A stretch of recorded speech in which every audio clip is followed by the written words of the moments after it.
and parking operations in the immediate area will also be required for the project. The TDMP will be reviewed by the city's Department of Public Works and CPED. The petitioners state that the project is subject to a mandatory EAW under Minnesota Rules, Part 4410.4300, Subpart 19C. This rule states that in cities that are located in the 7-county Twin Cities metropolitan area that have adopted a comprehensive plan under Minnesota statutes, the threshold for a mandatory EAW is 150 attached units if the project is not consistent with the city's adopted comprehensive plan.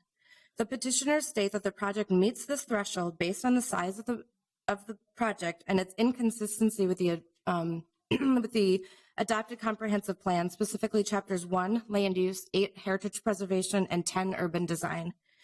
The petitioners also state that the project is inconsistent with the St. Anthony Falls Historic Design Guidelines. However, these guidelines are not part of the city's comprehensive plan. The rules provide that the designated RGU shall order the preparation of an EAW if the evidence presented by the petitioners demonstrates that because of the nature or location of the proposed project, the project may have the potential for significant environmental effects. The RGU shall deny the petition if the evidence presented fails to demonstrate that the project may have the potential for significant environmental effects. The petitioners cite 5 areas of concern that they believe will result in the potential for significant environmental effects should the project be constructed. These include damage to adjacent historic structures, visual impacts and shadowing of historic properties, traffic impacts, noise and dust, and cumulative impacts of development. The following factors must be considered today. First, the type, extent, and reversibility of environmental effects. The environmental effects identified in the petition are visual, localized, and can be mitigated through the city's formal development review process. This process captures and evaluates development proposals not only from a planning perspective, but also includes evaluations by the Public Works Department, the Construction Code Services Division of CPED related to building code review and inspections during and after the completion of the project, and the various utility companies. The identified effects are reversible until the final discretionary approvals for the proposed project are granted through the city's development review process. The project will require city approvals, including but not limited to the Heritage Preservation Commission and the City Planning Commission. Through both of these review processes, the Heritage Preservation Commission will evaluate the project for compliance with the St. Anthony Falls Historic District Design Guidelines and the Comprehensive Plan. In addition, the City Planning Commission will evaluate the project for compliance with the zoning ordinance and also the Comprehensive Plan. The second factor to consider is cumulative potential effects of related or anticipated future projects. All future development within the area will be considered through the city's development review process. This has and will continue to allow the city to manage potential cumulative effects of future development within the vicinity and throughout the city as a whole. The third factor to consider is the extent to which the environmental effects are subject to mitigation by ongoing public regulatory authority. The city's development review process is comprehensively administered by city staff and implemented by experienced commissioners and the city council. Any potential environmental effects are mitigated by the city's development review process. The last factor to consider is the extent to which environmental effects can be anticipated and controlled as a result of other applicable environmental studies undertaken by public agencies or the project proposer, including other environmental impact statements. A project of this type within an urban setting is neither unique nor unanticipated. Residential, commercial, and mixed-use developments that have been significantly more intense than the proposed project have been the subject of EAWs and EISs, as well as the city's development review process. Based on these studies, the environmental effects of this project can be anticipated and controlled by the city's development review process. It is undisputed today that the proposed number of dwelling units within the project exceeds 150 attached units. There are 207 attached units proposed. However, the project is in compliance with the city's comprehensive plan and therefore does not meet any of the mandatory EAW thresholds. The Minneapolis Plan for Sustainable Growth identifies the site as mixed use on the future land use map. The site is also located in the East Hennepin Activity Center and is located along Central Avenue Northeast, which is a designated community corridor in this location. In the comprehensive plan, the mixed use designation allows for mixed use development, including mixed use with residential. Mixed use may include either a mix of retail, office, or residential uses within a building or within a district. The proposed use of the project is consistent with the future land use guidance of the comprehensive plan. The comprehensive plan, in the comprehensive plan, activity centers are designated as places with a mix of uses that have citywide and regional draw. They contain a high intensity of uses. Densities in activity centers range between high density, which is 50 to 120 dwelling units per acre, and very high density, which is 120 to 200 dwelling units per acre, depending on the context. In addition, densities up to 800 dwelling units per acre may be allowed in or near all designated growth centers and within activity centers adjacent to growth centers as consistent with adopted small area plans. The proposed density of the project is 259 dwelling units per acre, which is consistent with the policy guidance in the comprehensive plan. The petitioner's arguments are based on general and aspirational components of the city's comprehensive plan. The alleged inconsistencies with the comprehensive plan relate to judgments about character and compatibility. The city of Minneapolis concludes the following. The findings of fact and record of decision document and related documentation were prepared in compliance with the procedures of the Minnesota Environmental Policy Acts and Minnesota rules.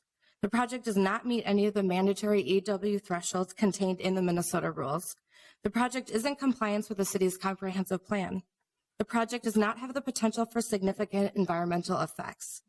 The petitioners failed to meet their burden of proof that the project may have the potential for significant environmental effects. Although there are many arguments presented, they are largely anecdotal and unsupported by compelling evidence. The city of Minneapolis makes the finding that the petition for the EEW for the Lattice Tower project on the property located at 200 Central Avenue Southeast and 113 2nd Street Southeast is denied. The city of Minneapolis City Council shall adopt the proposed findings of fact and record of decision document. And I will stand for any questions. Thank you, Mr. Bork. Any questions from committee members? We've been joined by Councilmember Fry.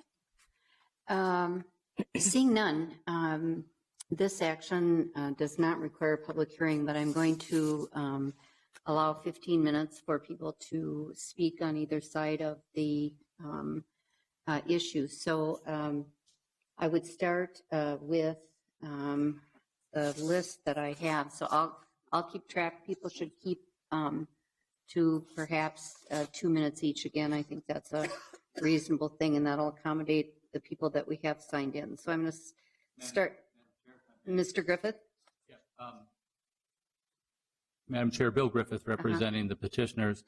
My remarks are a little bit longer than 2 minutes, and they're substantive, and so I think they should be presented in the record. The rest of the group will keep their remarks short, but they've hired me to represent them and present testimony. Then, Mr. Griffith, then I'm going to suggest that all of your people together then would limit their remarks to about 8 minutes, and then so you take the time that you need within that 8 minutes, please. Fair enough. Thank you. Go ahead. Go ahead, Mr. Griffith. Would you like me to start? Yes, but why don't you start? Sounds like a perfect idea.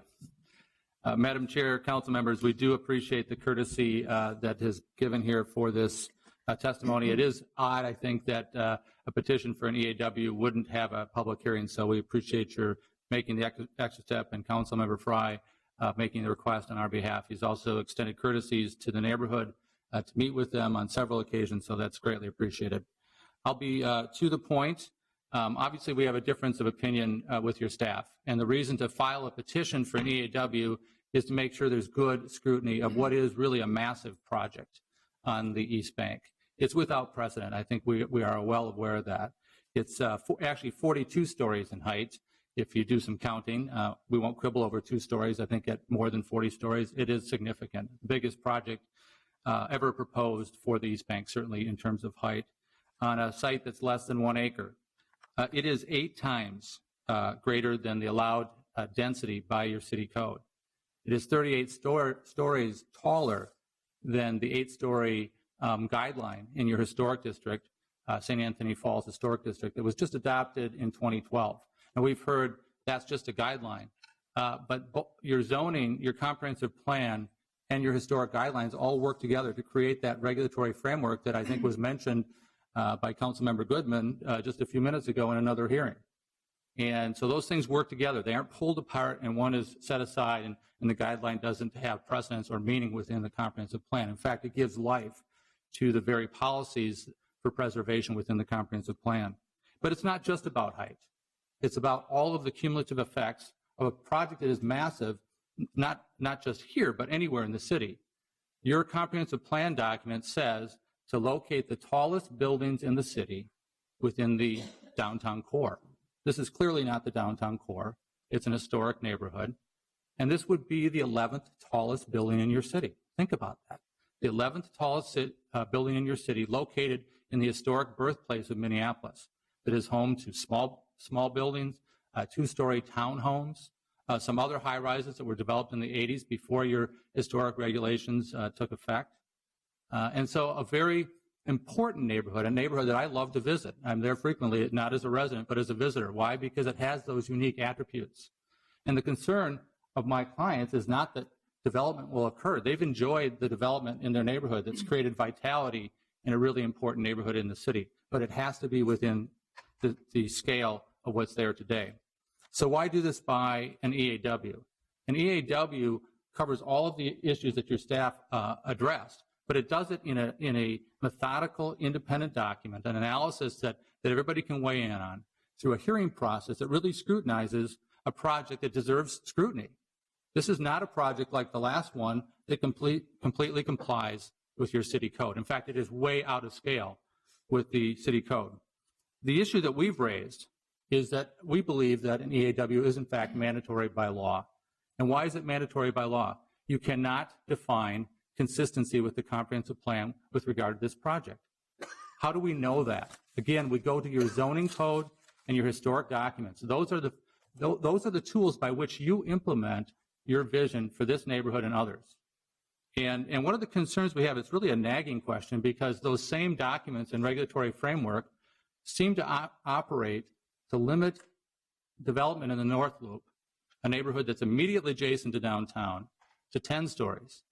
And yet in this case, those very same documents and controls would allow consideration of a 42-story tower. Again, there's no consistency in the application of those regulatory controls. So environmental effects include not just effects on air and water, but also, and importantly in this case, effects on historic resources. There are 3 contributing historic resources that are directly affected. And I know you have an HPC process to review that, but that is also the appropriate consideration for an EAW, okay? So it is not inappropriate that an EAW consider the fact that you have the Pillsbury Library building 16 feet from the base of this massive structure, the Art Godfrey House immediately across Central Avenue, and then the site itself.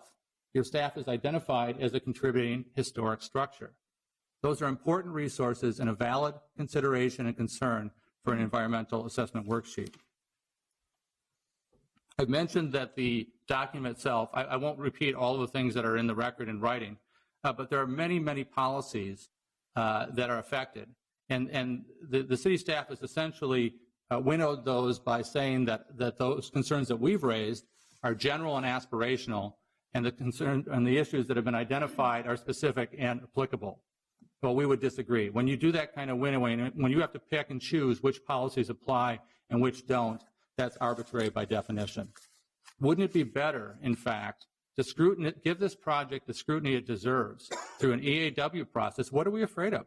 There is no harm done to the project to ask difficult questions about its effect on the environment. We know that this East Bank area is built on a foundation, a substrata that causes vibration to occur in adjacent buildings. That's in the record. That is actually material evidence that we provided in the record. Those are the kind of scientific considerations that should be considered. This project has some of the highest parking density. Think about it. So if the site is less than an acre and it proposes 414 parking spaces, we're looking at a density of cars of 512 per acre. That is very high density of automobile usage in an area that's already congested with traffic. We know that congested traffic leads to air quality problems. We know that air quality problems affect human health. These are not trumped up concerns. They are concerns that are real and valid and should be addressed. Again, what is the concern about a scrutiny of a project of this size? There shouldn't be. Finally, and I think to the main point, You cannot find this project consistent with your comprehensive plan. Why? Because your comprehensive plan is implemented by your zoning ordinance. Your comprehensive plan is implemented by the historic district guidelines that you all or your predecessors approved in 2012. That document suggests an 8-story height limitation. Why? Because that's what predominates in the area with some exception. So you cannot say that it's consistent with your comprehensive plan if the very documents that implement your comprehensive plan call for a project of a very reduced scale. We have recent experience with the NIAS project finally being reduced to a scale that's consistent with the neighborhood, and we ask that you really ultimately decide the same thing here. But finally, we ask, what is the harm in ordering an EAW when it looks to us like it's mandated by law? Thank you. Thank you, Mr. Griffith. I'm going to ask if there is anyone from the proposers, developers, that would like to speak, and then we'll see how much time we have left. It looks to me like about 11:30 we're going to wrap up. Ms. Lansing. Good morning, President Johnson and committee members. I'm Carol Lansing, attorney at Figure Baker Daniels, representing the proposer of the project, Lattice. Bob Lux and Chris Osmondson of Lattice are also here today. Our response to the petition is included in the record, but I would like to summarize the points made in our response and in support of the staff recommendation to deny the petition. First, the project does not exceed any mandatory threshold for an EAW, including the threshold that relates to projects that are not consistent with the comprehensive plan. The comprehensive plan statements that are listed in the petition are not regulatory in nature. They are guidance. Lattice believes that the project is quite consistent with the comprehensive plan and those policy guidance statements. But we note staff concurs in that, but we also note that those statements are interpreted and applied in a subjective manner, and that's exactly why they cannot be the kind of statements or considered rules that can determine whether a project exceeds a mandatory threshold. In contrast, our response gave an example where there can be circumstances where a comprehensive plan includes rules that you can clearly be inconsistent with because they're objective, such as for some cities that have large rural areas, for their land that's designated for rural guidance, they limit density to 1 unit per 5 acres. That's a clear-cut threshold that can be used, not whether something is, as in our plan statements, tend to be appropriate or compatible. The other potential effects, that are cited in the petition are generalized concerns and not the type upon which an EAW should be ordered. And the standard that you are applying is not simply to consider whether it's possible to speculate that a project may have an environmental effect. The petition must also present material evidence that such effects occur and be significant and could be significant. And in evaluating the potential for a significant effect, the city must consider the type of the effect described, the extent to which they are subject to mitigation by the city's processes, and you should also and can also consider relevant information that's been developed in other environmental reviews. The petition lists as types of potential effects construction impacts, and it describes a damage that occurred related to construction on a River Place project over 30 years ago. It only speculates that damage could occur based on this project. In contrast, we have provided a letter from a structural engineer that describes with specificity the many contemporary construction methods and measures that can be utilized to monitor and prevent damage to neighboring properties. Blasting, as occurred with the River Place project, is not going to be involved in this one. Lattice is already in consultation with the Pillsbury Library to keep them apprised of the project, the design, and to have those discussions about monitoring construction impacts. Other construction impacts, noise and dust, are regulated by ordinance and the city's regulatory review processes and permitting. Visual impacts, shadowing, the effect of the project on the character of the historic district and neighborhood, and consistency with the HPC guidelines and the city's comprehensive plan statements are the type of impacts and issues that are addressed properly through the city's HPC hearings and the Planning Commission hearings. The petitioners will have the opportunity to participate in those hearings and to provide their perspectives and any information that they believe should be considered in making those decisions. An EAW is not the place or forum for debating or deciding on a project. Whether a project is or isn't consistent with the comprehensive plan is not what an EAW is for. It is simply an informational gathering exercise. And the city's regular processes have and will continue to gather all the necessary information.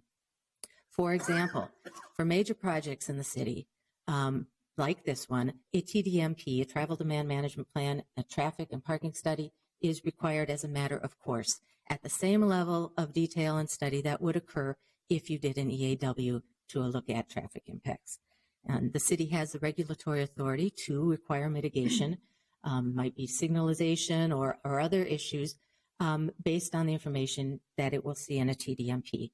And I'll note, while it has not been submitted, a draft TDMP and traffic study has been prepared, and it indicates that no mitigation should be required. But again, that is a city normal city process. With respect to impacts of increased traffic on air quality, there have been recent EAWs in the area, and that is one of the subjects that you address in an EAW, air quality. And they have found that no actual additional study, no air monitoring or sampling should be required, because the projects studied would generate a relatively small increase in carbon monoxide levels and other vehicle-related air emissions. And examples of those recent studies are for the Superior Plating site, just a few blocks away, where there will be up to 1,000 parking spaces involved, and the Krause-Anderson project in downtown, also high traffic areas, where there will be 520 spaces. So even when an EAW was conducted, in terms of air quality impacts related to traffic, they found nothing worth doing any additional study on because of the amount of traffic in the area.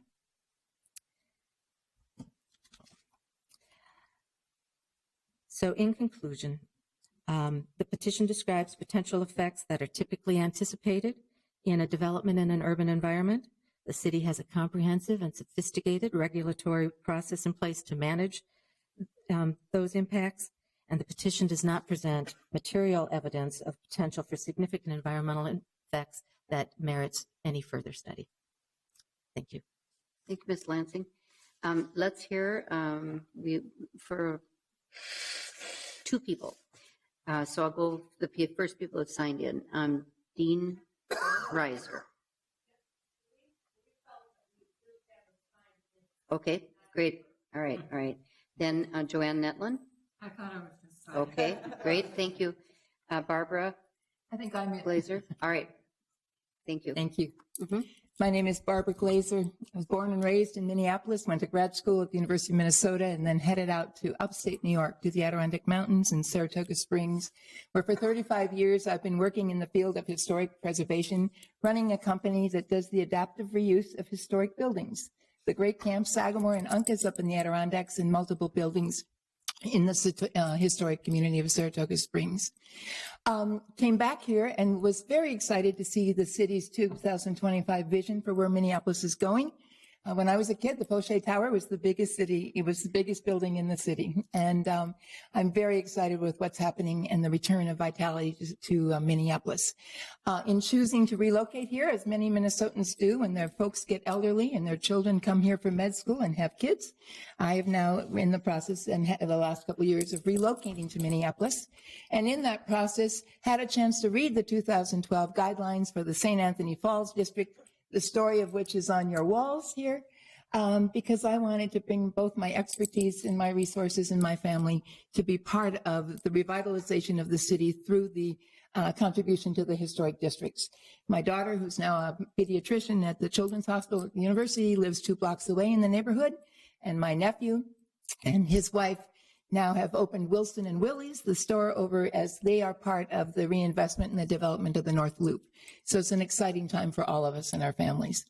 I'm here today representing a very diverse collection of people, most of us who have never met each other before until we've come together around a table being concerned about the scale of the Allotus project that's coming in here. And so We represent a variety of buildings, represent a variety of residences, of businesses, and of professional backgrounds and interests as we're coming to express these concerns.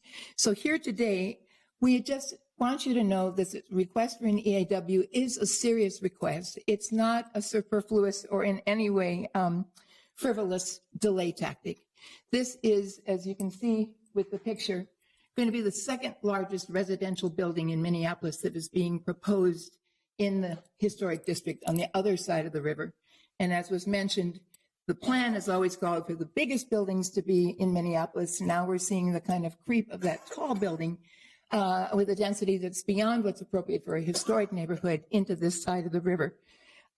We believe that the nature and location and scale of this proposal it demands and requires an EAW, but more importantly, the context in which it's happening. You got to realize, as you probably do at this point, we've got the Superior plating, big development going on. We've got Mortensen coming in. We've got the Schaefer Richardson.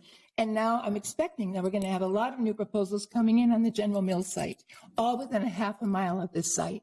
So I think really importantly, we need to consider the cumulative impact and are just asking that an independent review process be conducted, particularly in light of the cumulative impact of so much development happening so quickly in our side of the neighborhood.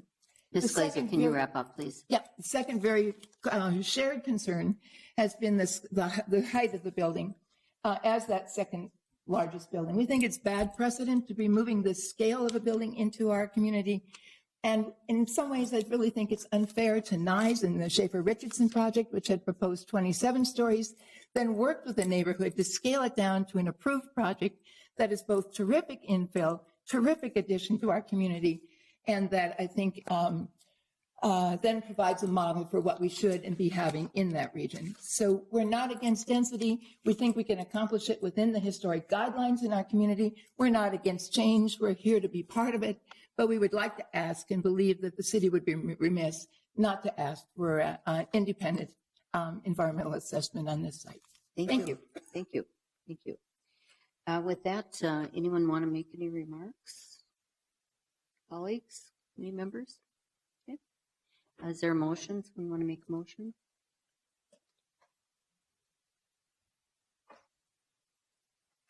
Councilmember Wright? Thank you, Madam President.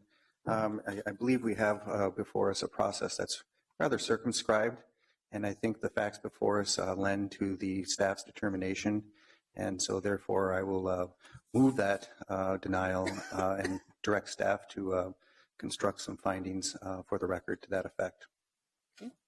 Councilmember Reich has moved to deny the petition and then direct staff to adopt or to prepare findings of fact and adopt them. Any discussion? Seeing none, all in approval say aye. Aye. Opposed? That carries. And with that, we have dispensed with our agenda. Am I correct, Mr. Wittenberg? Okay. And motion to adjourn is in order. Move. All in approval say aye. Aye. Opposed? That carries. Thank you.